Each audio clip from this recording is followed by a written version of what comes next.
Welcome to the Fayoum Oasis.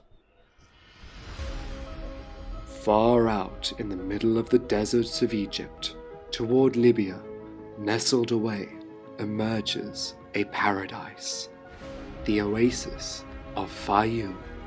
For thousands of years, this unique landscape has hosted farmers, potters, nomads, and pharaohs. A one-of-a-kind tradition that has continued up to this very day. We set out as a group deep into the desert to discover the off-the-beaten track, exploring 4,000-year-old temples protected by ferocious beasts with mysterious underground chambers. We see the burials of the men and women who lived in the oasis, where they exported wine across their known world. Visit the valley that was once ocean floor millions of years ago, and see an ancient way of life unchanged for millennia. We have the adventure of a lifetime in one of the most magical and beautiful places in all of Egypt. Come with to discover the wonders of Fayoum.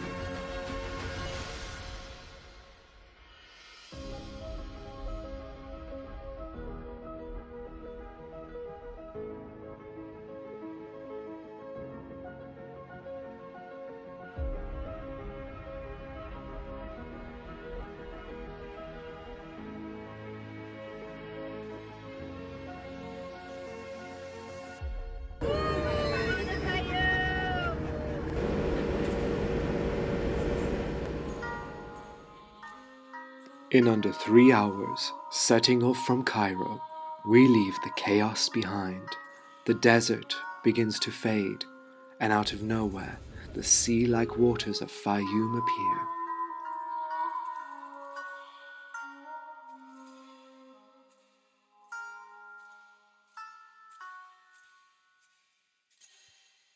On approach, it feels as if time has stood still here.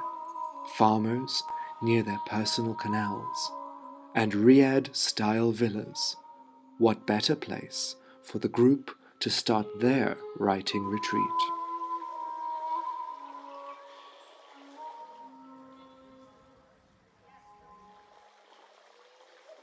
Our writer's retreat in the Oasis. Uh, this is a dream that I have had almost a year in the making. Osset and Kaoud and I sat at that table over there for almost an entire week and had coffee every morning and enjoyed the sound of the birds and really got into all our feels about being in this beautiful place.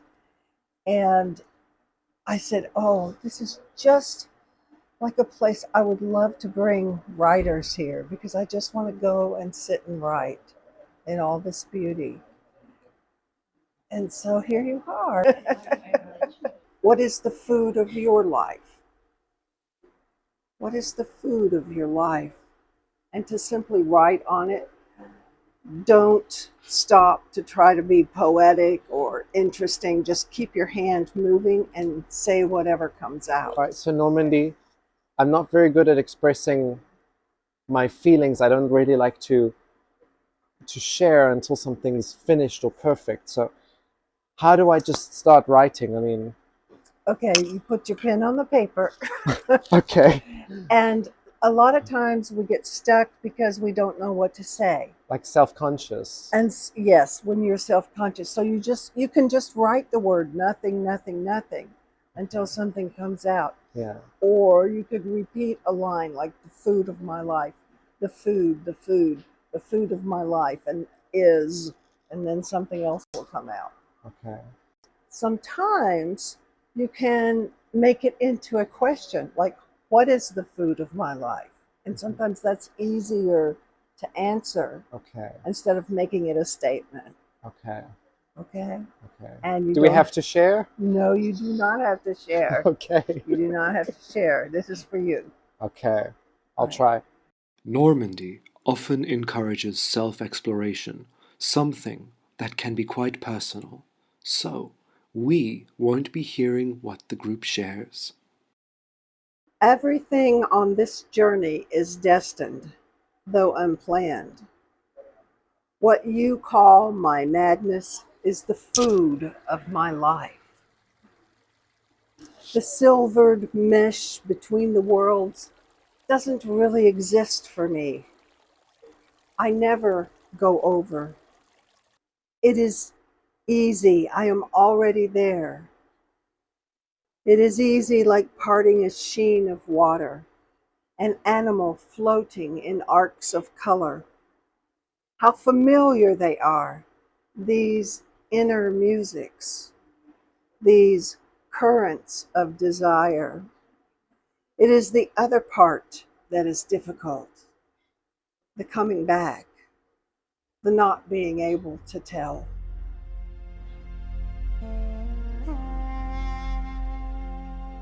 For me, I had a very different idea of a spiritual group. I don't know why. I expected a boring and clouded set of people in a constant meditative state. But boy, was I wrong. Surrounded by all of this natural beauty, I found these people more real and grounded than I expected. A walk through the village takes us to our villa for the next few days.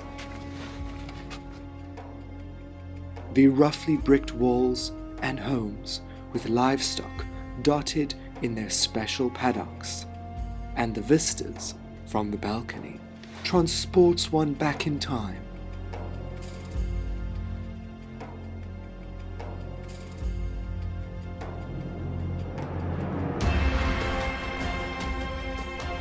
Almost all worries of the modern world evaporate away, like the red sun into the starry night.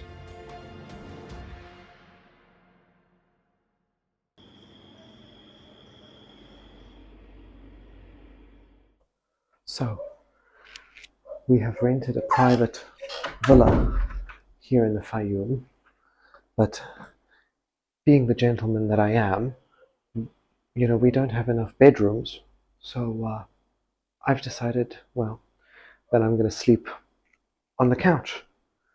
I mean, a few nights on a couch is not going to kill me, I suppose.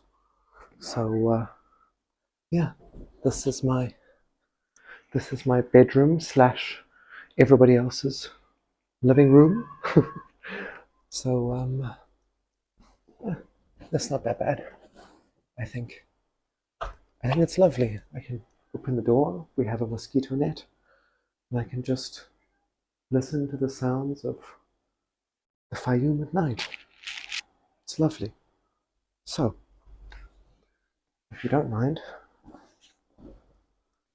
before we get a big day tomorrow of exploring the temples, I'm going to say goodnight. Good night.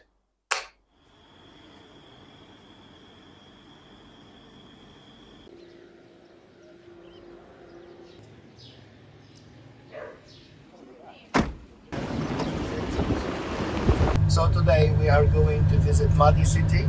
We will spend like a couple of hours there, and we will finish visiting the place and come back and to spend the rest of the day on our private villa. There are several ancient Egyptian temples and settlements in Fayoum, some with very illustrious histories. Isolated out in the desert is the stunning Medinet Madi, meaning city of the past. Around Medinet Madi, around the temple here dedicated to Sobek and Renenutet, you'll see on the top of all of the sand dunes, it's like topped with, it looks like little black caps. But when you look closely, it's actually pottery shards. We have pottery shards like this, and this was brought here for thousands of years. People came here, brought offerings of wine and grain, and they left them here to appease the goddesses and the gods that were worshipped at the temple. So when we look at all of this, just think about the thousands of people that came here wanting to make a connection to the temple and leaving these maybe to make their life a little better. Because the temple and city is so rural, it was supported by the priests and pilgrims coming to make offerings to the gods.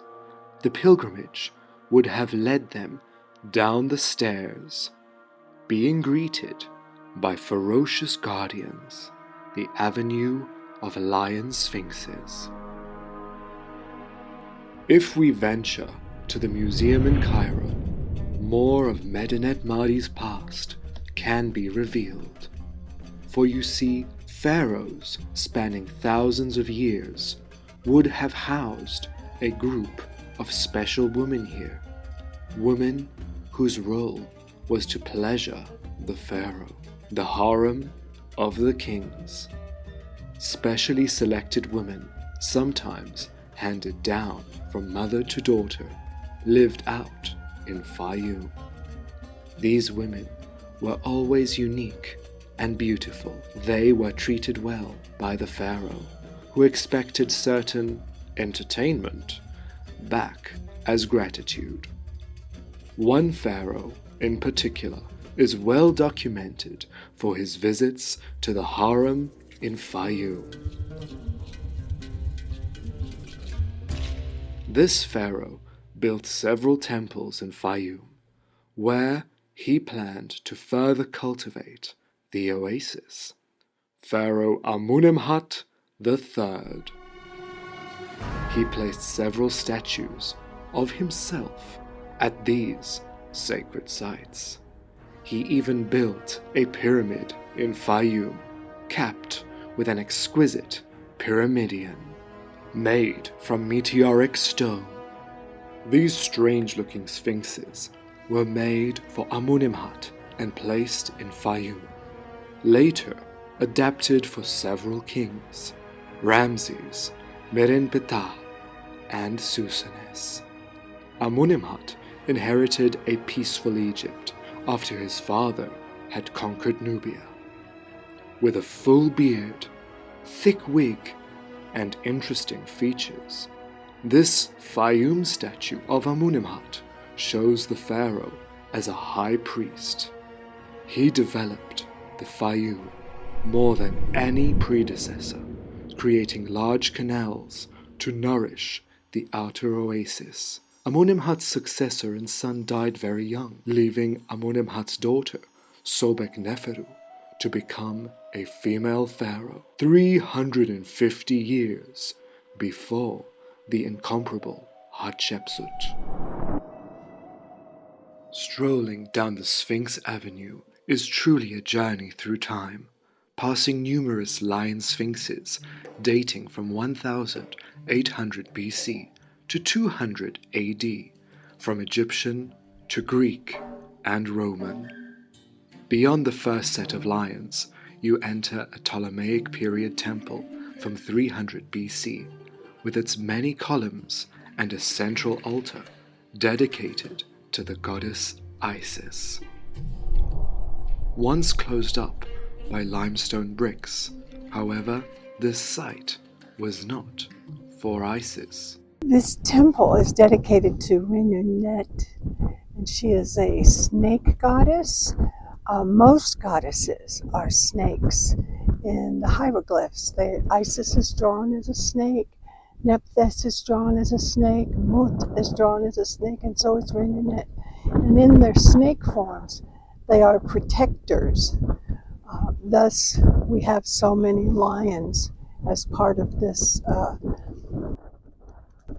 brigade as we go through to the sanctuary of the temple. There's so many lions and serpents and crocodiles, and these are not boogie things. They're meant to be inspiring, protecting, building up one's energy.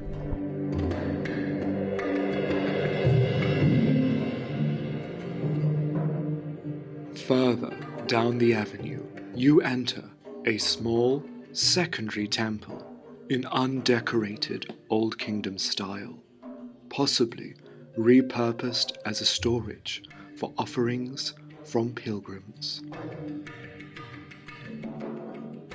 Further, two recumbent lions guard the entrance to the pylon of the main temple. Upon entering, the god of writing and wisdom, Thoth, is shown.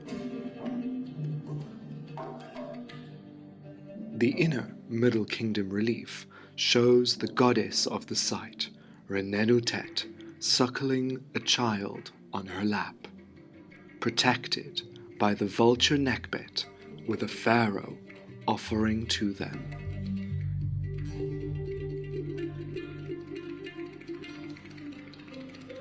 Before continuing, two statues of a queen wearing a Greek dress flank the entrance.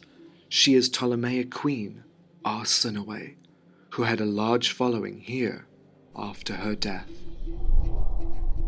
Although one can spend hours exploring outside, refuge from the sun can be found inside the snake Renenutet and Sobek Crocodile Temple.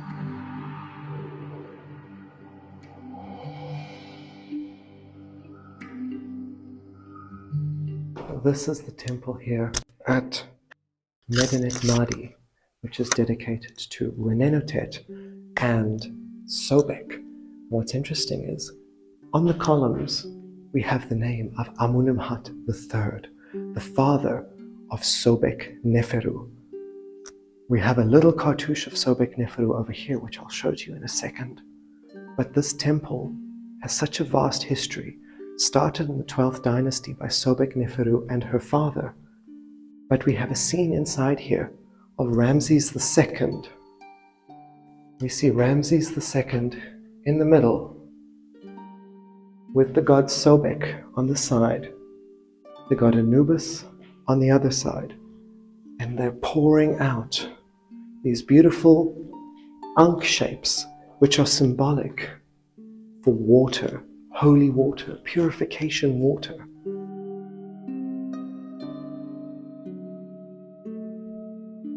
But what's even more interesting is, drawn onto Ramses, we can see another pharaoh has been drawn in black charcoal, showing building a foundation stone, so extending this temple. This temple has such a huge history.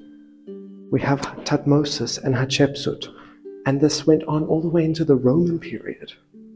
It is absolutely incredible.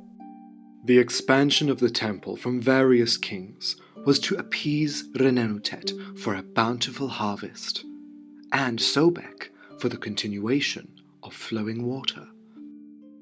Aset takes a moment to read texts from the temple to the group.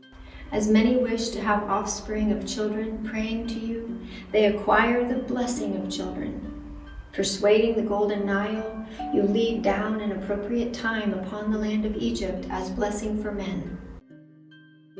These texts are originally from the reign of Amunimhat. He's shown throughout the small temple, offering and receiving from the two patron gods of Fayoum. While offering, Amunimhat in turn receives 3 chained ankhs from the crocodile-headed god Sobek. At the Cairo Museum, several pristine stela and ostraca from Medinet Madi can be found, showing the protector of the Nile, Sobek. A Horus priest from Saqqara during the 19th dynasty, named Nacht, even made offerings to Renenutet, the slender, elegant goddess with her cobra appearance stands behind the patron god of Saqqara, Ptah, ensuring the land shall be fruitful. Back at Medinet Madi, carved into the papyrus-styled columns in one of her many forms, Renenutet welcomes the visitor as a full cobra. So here we see the goddess Renenutet. She's holding the Ankh, a symbol of life. And then she's got the serpent head. So sometimes you'll see a human body with a cow head, a ram head, a hawk head.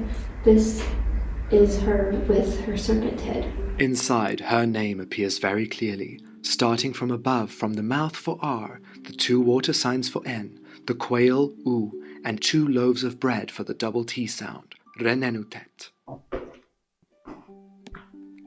The niche in the sanctuary once housed a triad statue of Amunimhat and his son, with Renenutet in the center. Many scenes in the sanctum show almost life-sized images of Amunimhat before Sobek and Renenutet. With his son behind, his son wears a cobra nemes, meaning he was co-regent at the time. 350 years later, female pharaoh Hatshepsut added her mark here in one of the niches, followed by her successor Thutmose III. However, before Hatshepsut, the daughter of Amunimhat became pharaoh and added her mark here in the temple of her namesake. Just around the corner, hidden away, badly damaged from rain and from sand.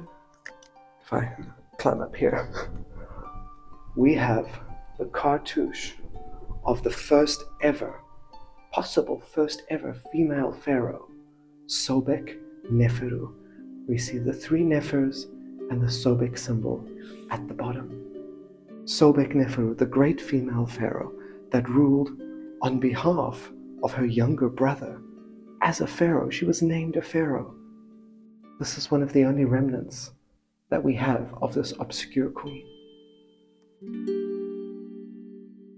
When we leave the temple and venture off, on the side streets along the Avenue of Sphinxes is where the juicy history lies. Clusters of mud brick houses that belonged to priests, farmers, and workmen line the avenue on either side. The closer you lived to the temple, the more important you were. And the most important had a sphinx protecting the stairs up to their homes. Because this area was inhabited for over 4,000 years, many different styles of houses and protective sphinxes are found. From human-headed lions with Roman attributes to winged griffins. Some Greek inscriptions here even mention Cleopatra sending taxes to the temple. This is thousands of years of real life, so well preserved, from pharaohs to Christians, all once called this place home. I'm often asked what it is about Egypt that I love so much. And when I'm there walking through the ancient temples, seeing the writing and murals on the walls, the magic of that time and place reaches across time and space and pulls me in. And it's this magic that I want to share with others so they can feel it. And it can help them to feel more connected to the magic that's possible in their life. I hope that they feel joy, that they feel protection, that they feel abundance, that they understand that their lives are being sculpted and changing. Of course, the serpent goddess is a goddess of change because she drops her skin and she grows a new one, and so we understand that that's what we're doing all the time. We're always changing, we're always different. And yet, the snake, as it drops its skin, becomes a bigger snake the next time around. So it grows by shedding. So that's one of the mysteries of abundance, is to give away of yourself to receive a greater self. A reason Renenutet was the protector of the harvest was that cobras eat rats that would destroy the grain and crops.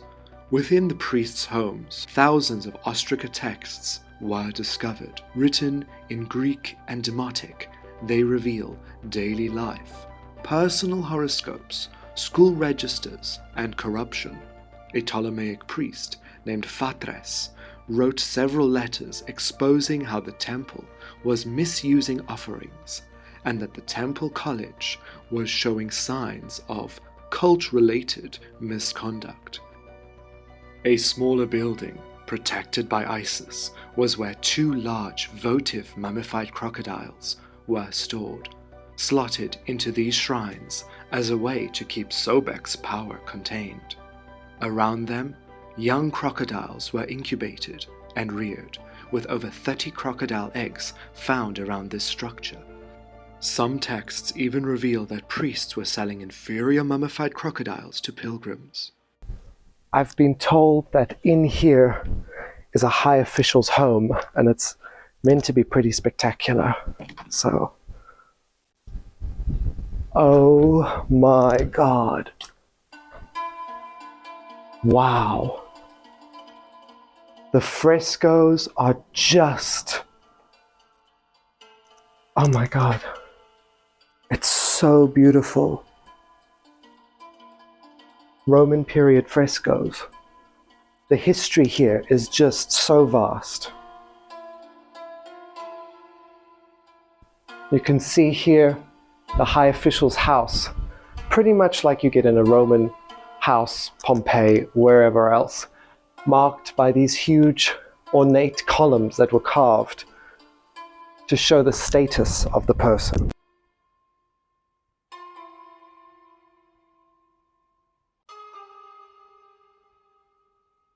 Here I am in nowhere. Where's the middle? Oh my God, look at that. What is that? It's a sandstorm. Oh, wow. Luckily, back at our Oasis village, surrounded by towering date palms, with the sound of water canals rushing by, the worries of the dry desert are left behind.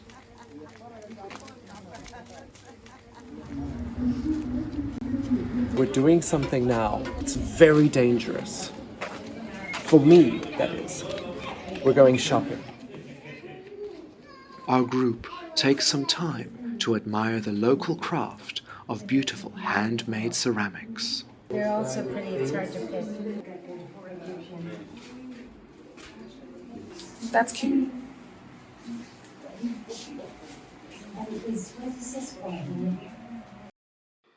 The arrival of ceramics in Tunis village has a very particular history.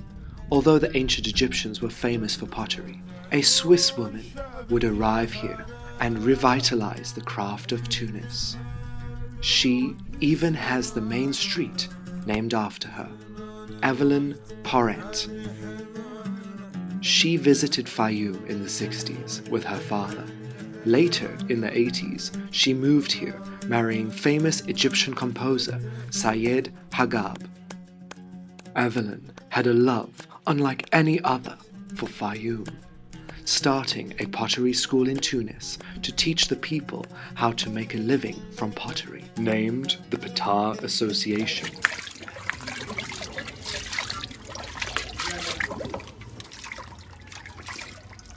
She revived the artistic crafts in Fayoum and helped many families start their businesses and buy homes.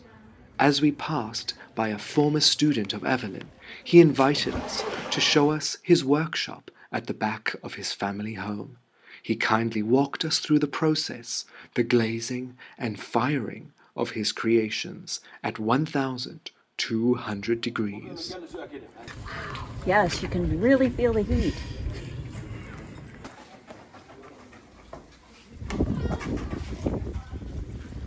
The Fayoum Oasis has a way of life unchanged for thousands of years.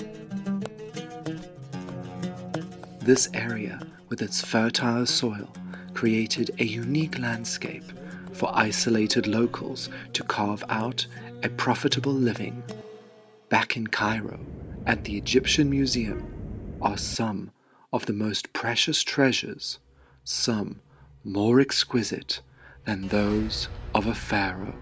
Yet these people were not royals, they were humble farmers.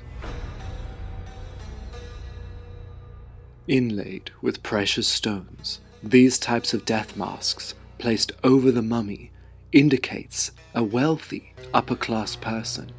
Dating from the Ptolemaic period, around 200 BC, the mask incorporates Greek and Egyptian traditions, with the form being Egyptian, yet a bowl-cut hairstyle presses through the headcloth. These golden masks were certainly of the owner of a large farm or vineyard, who were self-made, wealthy exporters. Both men and women of upper crusts had these types of funerary objects covered in gold. A more affordable burial practice comes in the form of these very realistic lime plaster masks. They covered the deceased's face and replicated his features, some of various styles, as unique as the owner. But we get the idea that most of the men sported full beards. Although Fayoum was inhabited by many Greeks and later Romans, the religion and culture of the Egyptians was unchanged, rather influencing the newcomers. The entire tomb contents now in the Neues Museum in Berlin come from a Fayoum lady named Aline. Aline's tomb is one of few that we know the provenance of, because many mummies are no longer intact due to museums around the world wanting Fayoum artifacts. Discovered in 1829 in Hawara, Fayoum, Aline's tomb contained her mummy, that of her husband, and 3 children, and dates from the reign of Roman Emperor Hadrian.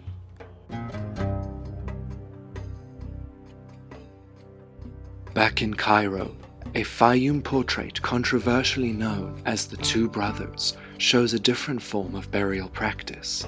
A round wooden panel was split in 2 halves, showing the 2 men who were buried together. But why the split in a death mask? And why paint them together on one piece intended for separate masks?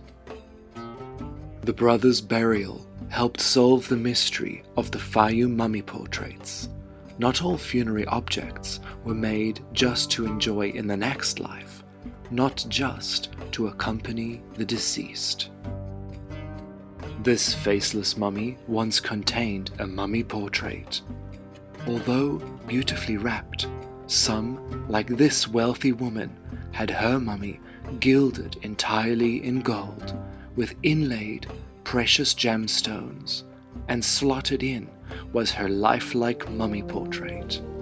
The 2 Fayoum brothers' portraits confirmed that these artworks were made during life and hung up in the home, similar to family portraits we put up today, then taken off the wall once you died to accompany your body.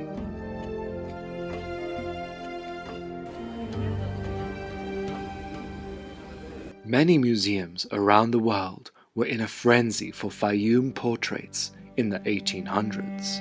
I've come to the Altes Museum in Berlin to see some of the best preserved of these Fayoum portraits.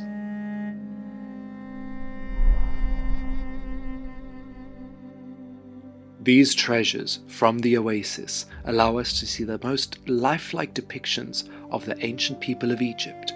Even though the Greeks had moved to the Fayoum, a DNA study in 2016 between Ptolemaic Fayoum and the native Egyptians were virtually the same and had a 1% impact on the genetics of the Egyptian population. These are mummy portraits from the Fayoum region in Egypt. During the Roman period, the people living out in the Oasis at Fayoum adapted the mummification customs, and they had these portraits painted of themselves, which they would hang in their homes. And once they died, they would be taken down and placed on top of their mummified body. So these are probably some of the most realistic ancient Egyptian death masks that we can actually look at. And they range from children, old people, to even nobles. These portraits show a great leap in technique, painted on wood with pigmented wax, the skill to create one of these from 100 BC. This thin, golden headband was found on the mummy of this wine merchant. The wreath is visible on his own death mask, as well as the brooch to attach his toga. The people of Fayoum were the most revered winemakers in their known world and exported their grape and date wine for a tidy sum.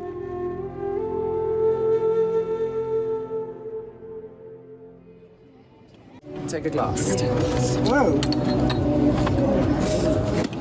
I love it that they're almost all different. They're all different. So, That's even better. What? choose a glass, choose a glass. It says everything about your personality. Because we're all different. The main thing that exported from Fayoum was wine. We used to do date wine and red wine. So I just thought it would be nice to just remember those people who lived around 2,300 years ago in this region that we're in now. Nothing much has changed.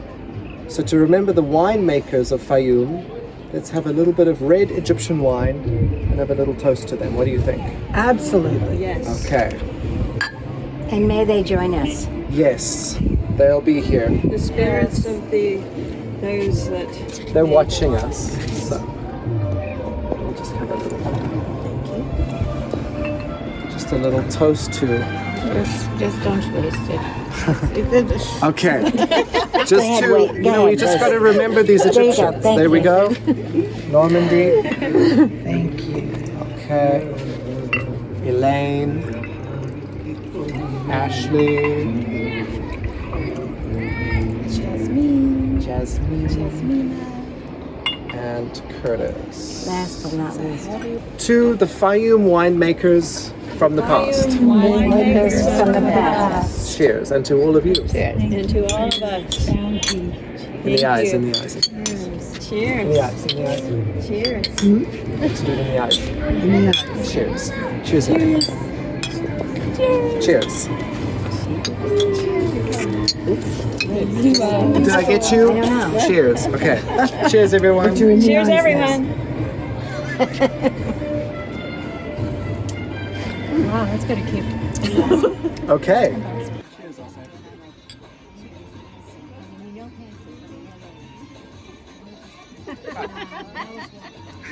We need the fan.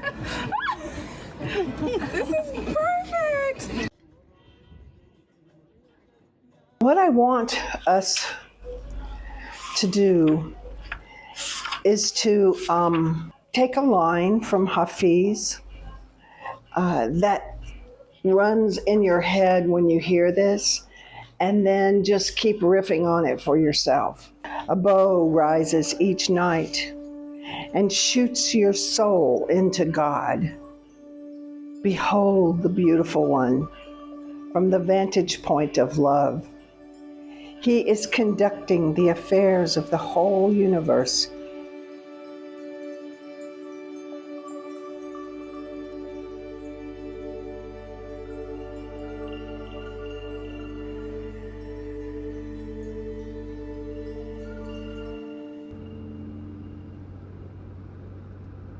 An early morning start to the day to begin our desert safari deep into the expanse of the desert. There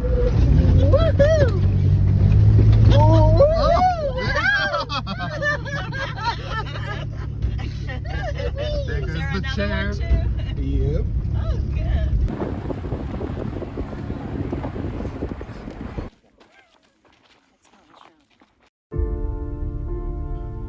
The freezing morning air preserves the spirits of the ancients. It is so quiet, they could almost speak to you across the divides. Just before the light breaks through the frozen horizon, we take a moment to connect to this mystical place.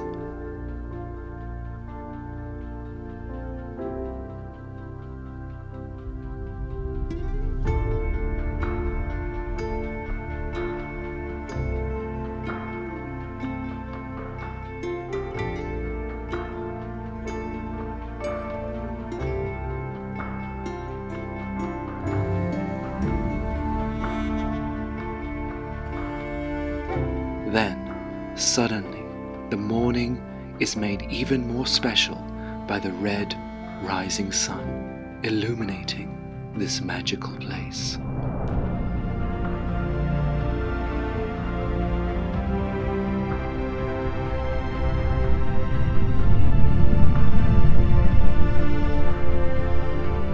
We are the only people out here for miles, at the edge of a cliff, looking over the glistening lake. Is one of the most peaceful moments you could ever experience.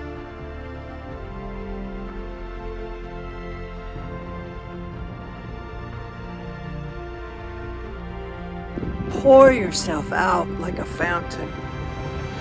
Flow into the knowledge that what you are seeking finishes often at the start and with ending begins. Every happiness is the child of a separation it did not think it could survive. And Daphne, becoming a laurel, dares you to become wind. Let's go.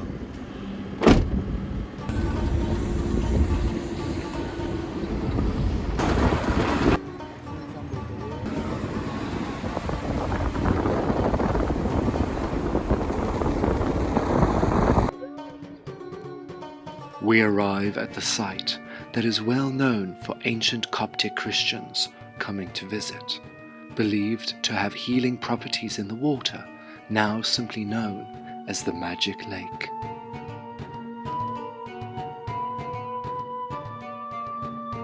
We could not be in a more magical spot as the men set up for breakfast. And it appears our jackal friend from Sunrise has followed us up here. And this is the other yellow. We call it rumi. It is really tasty. You will like it. Time for a traditional Egyptian-style breakfast. This is fatir. Yeah. It's the best stuff in Egypt. Okay. And so it's this dough, they bake it, they put lots of butter in between and layers. You can see all the layers. Yeah. You tear it apart and you eat it with molasses Ooh. mixed with tahini. So here's just straight Okay, I'm molasses. gonna go for the molasses. Okay. I think I use fatir just so that I can eat more molasses and tahini. It's so good, right?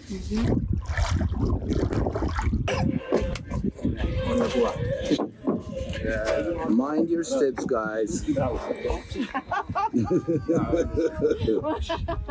Realization just hit me. I know, come in very, just stay in the Ready? middle, stay in the middle. Bye. Bye. Bye. Bon voyage. Bon voyage.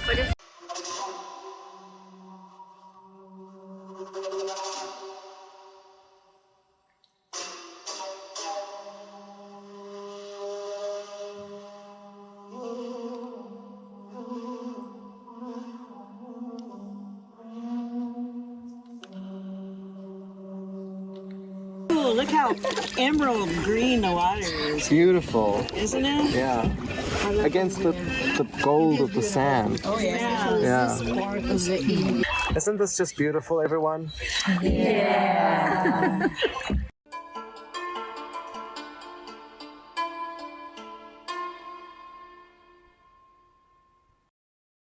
But enough relaxing. It's time to hit the road. Or actually, hit the sand dunes.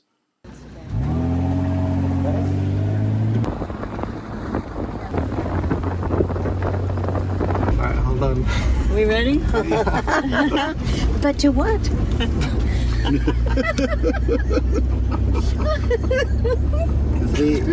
The group of the cheeky car. Yeah.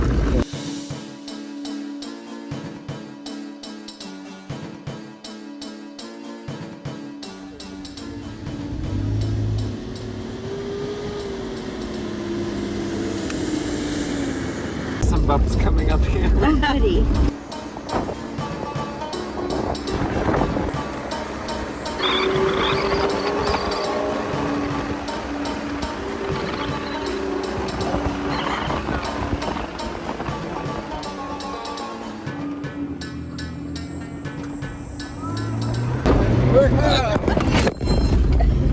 I lost my hat. I think I peed myself.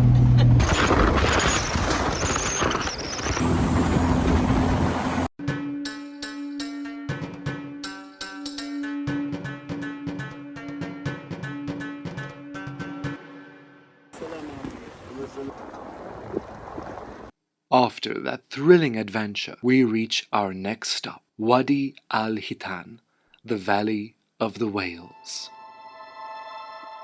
This site is the most important in the world for examples of millions of years of natural development.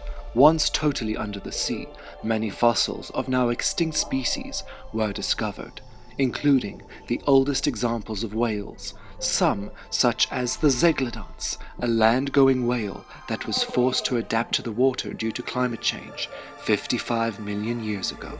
Even giant leopards and crocodile fossils showing that crocs have not changed in all this time.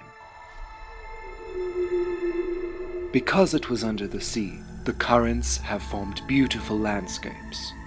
We're in the Valley of the Whales, and I've been told we're going to go and see some of the oldest fossils that have ever been found here in Egypt.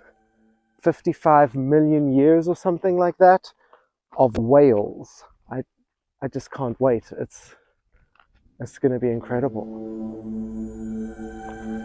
This area is still home to many mammals, like jackals, Dorca gazelles, monkeys, and even leopards have been reported. Yet the main attractions are the giant in situ fossils.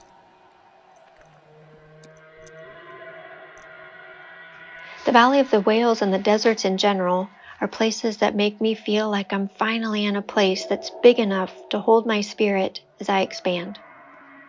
So much of the time in everyday life and responsibilities, we tend to live small, or at least some confined way that keeps the status quo even if it's not comfortable.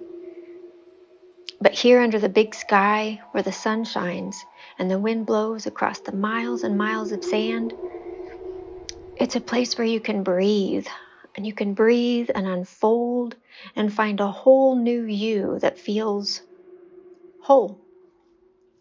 The last time I entered into the desert, I had tears well up unexpectedly. It was like my soul was so grateful to be given the gift of this wide open space. And that's why I bring my groups here too, so they can breathe and expand and be filled with gratitude, with the gift of spaces to simply just be.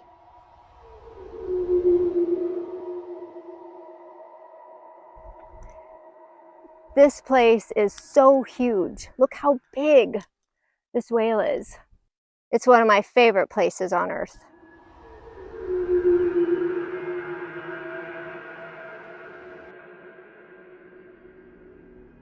Here we find the fossil remains from 40 million years ago of sharks, swordfish, and stingrays. When the sea dried up, the mammals of the area, like leopards, lived in the naturally eroded caves. And only a few thousand years ago, people inhabited this area. One hill, bearing a resemblance to Jebel Barkal of Sudan, shows signs of pre-dynastic glyphs carved onto the cliff face. Makes you wonder what people will say of us in thousands of years' time.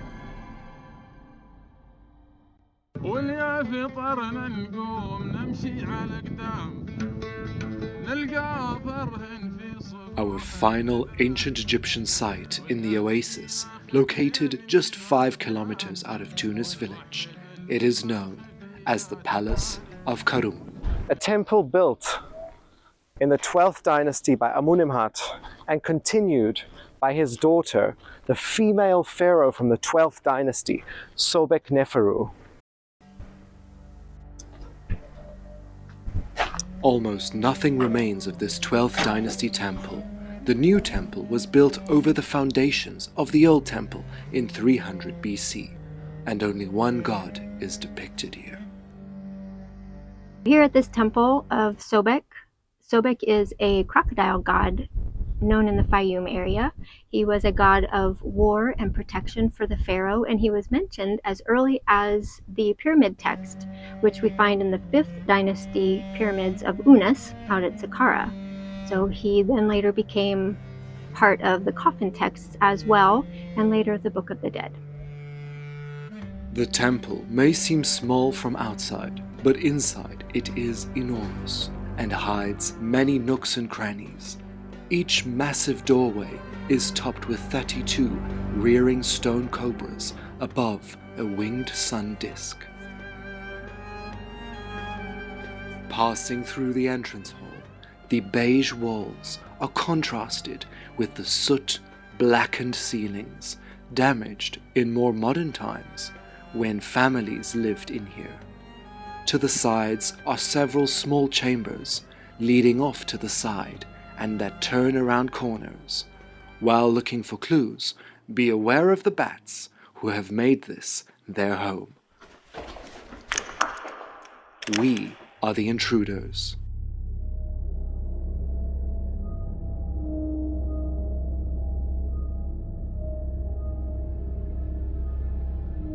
Exploring down the labyrinth of hallways, we can see that these walls were once decorated. The limestone has been chipped at repeatedly by ancient Christian visitors to erase the sacred texts.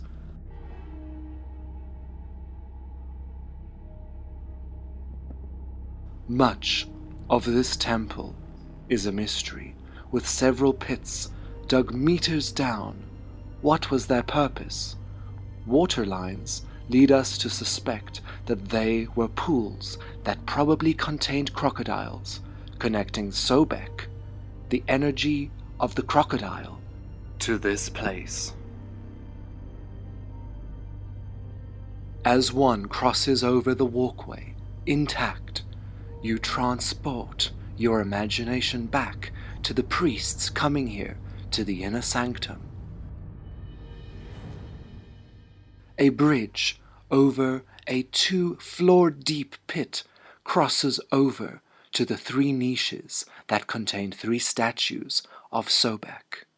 Crossing the pit bridge is unique and connected you with meeting Sobek, who lurked in the waters under your feet. The unlucky chosen priest was tasked with going down to give offerings to the temple crocodile. At the entrance are 2 letterbox-type slits where 2 votive baby crocodile mummies were slotted into. But the temple raises more questions than answers. We're not actually sure why they even decided to build a temple to Sobek out here in this arid landscape with only the Fayoum Oasis to provide water. Was it to bring healing and protection to this area, yet this area is not a water area? Or was it to invoke the water god, Sobek, the god of the Nile, to direct the Nile to come and make this land fertile? At the Egyptian Museum in Cairo, vivid examples of crocodile worship are on display. Known as the Crocodile Papyrus, this scene from the Book of the Dead shows a priestess bowing down before a crocodile in the river. Ironic, since the sweet smell of papyrus repels crocodiles. The Greeks called this area Crocodiliopolis, the place of the crocodiles. The priests that worshipped crocodiles in Fayoum at one time faced uproar from locals. In the late period around 50 BC, the priests had raised their power once again and increased their taxes. It was here at Kasr Karun that some of this drama played out. Going up the many flights of stairs, we enter an area once reserved only for priests and royals. And when you come onto the roof of this temple, it's one of the very few temples where the roof is still fully intact. When you walk out here, you can see the settlements around, the Roman baths that were built, the houses where the priests and the farmers from the area that fed this temple would have lived. And I can just imagine when there was the strike happening in the Roman times, well, not exactly Roman, just before Cleopatra died, people coming here complaining to the temple, "Where's our grain?" And the priest, who would have been too scared to go downstairs because he might have been taken out, would have stood up here, spoken to the people, "Your grain is on the way, we're waiting for the taxes, you haven't worshipped the gods justly," making all of these assumptions to the people why they were not receiving their food. Because after all, this temple is dedicated to Sobek. Sobek is the god of the Nile. We're in an oasis in the middle of the desert. Water is very scarce up here.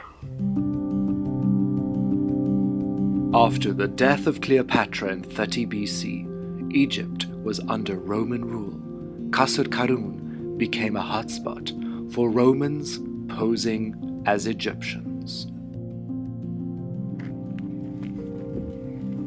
From this vantage point of the temple roof, we can see the layout foundations for many Roman settlements. Many Roman-style houses were built between the Egyptian ones. The Romans renamed this town Dionysius, after the Greco-Roman god of wine, since much of the wine from ancient Egypt came from right here. The vast Roman town saw many new innovations, including Roman baths. Much of Dionysius still lays untouched beneath the sand.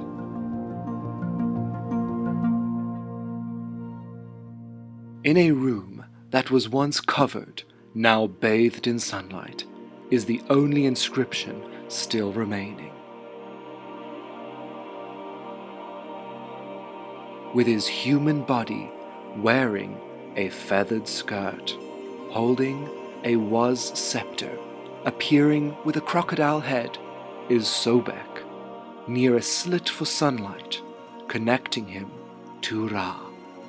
Next to him is an image of what would appear to be a Ptolemaic pharaoh.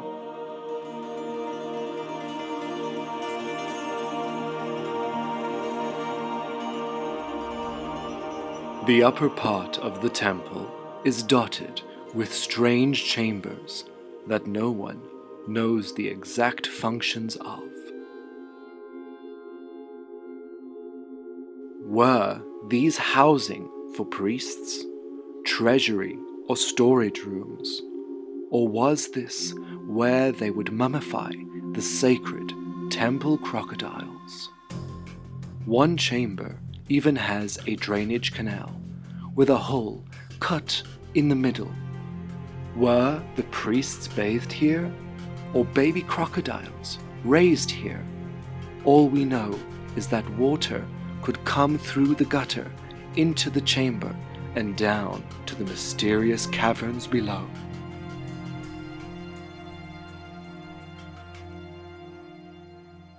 Isn't this temple something wonderful? Yeah. Qasr Qarun, like much of Fayoum, still holds many ancient secrets. This area in the Fayoum was set up by Amunimhat III actually to house his harem. So the harem women would all live here, and it became a big settlement. And at one point, there were even two temples here. Both started in the 12th dynasty. So there's such a rich history in the Fayoum, and it's a place that is overlooked so much by people. We have the wine merchants that were here later on. We have the Greco-Roman period. We even have 12th dynasty people coming here and settling in the middle of the desert. Well, in the oasis, if you prefer. But when you come here, you can just feel the history.